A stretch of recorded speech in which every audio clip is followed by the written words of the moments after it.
Yo, okay. So this guy asked me out, right? And then after he asked me out, he took me to Applebee's, which is like whatever. And then so I mean, like, there's nothing wrong with Applebee's, but like when you hear the story, you're gonna get you gonna get it. And we're going to the movies after this, right?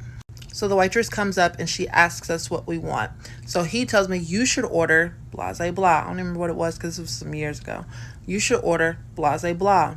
Also, you should order this drink. I think the drink was actually like a perfect martini or something like that. I think that's what it was called. He was like, this is a really good drink. Long story short, after having me do all that, I could have just ordered whatever. But he suggested it too. On top of asking me, I don't ask, no, he asked me out. When the waitress came back to the table to give him the ticket, he was like, oh, wait a minute, you made a mistake. This is separate.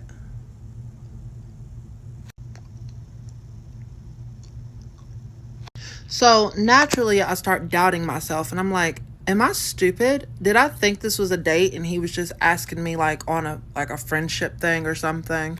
I knew of him prior to this, but I didn't know him like that. So when he asked me out, I assumed date, which it was, because I asked him, I'm sorry, is this a date or is it like a friendship thing? Like I didn't, did I read that wrong? I'm sorry, maybe I read that wrong. And he was like, nah, like, no, it is a date. I was just figured like, we pay for our own food and then I pay for the tickets and you pay for the snacks when we get to the. Okay.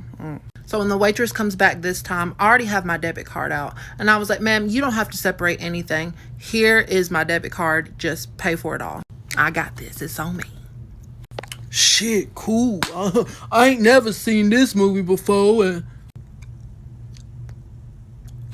As he proceeds to talk about this movie, I start gathering my things because in my head, I'm already checked out. The whole date was awkward anyways, but at that point, that was just like okay, time to go. He's still talking and gathering his stuff. I start to walk out. He's like, you're not going to wait on me? I was like, I'm going home. And he was like, why are you going home? I was like, why would you ask me on a date and you couldn't afford the date? And he was like, what, you tripping? You offered to pay for it. I literally looked at him like this and said, have a good night. When I tell you there's nothing wrong with being broke, I've been broke. But why would you ask somebody, you can't even afford Applebee's? Why would you ask somebody on a date and you can't afford it? And there's nothing wrong with going through a struggle. I've been through a struggle. Believe me, you. But why would you try to pick up a girl so she can struggle with you? Get yourself together.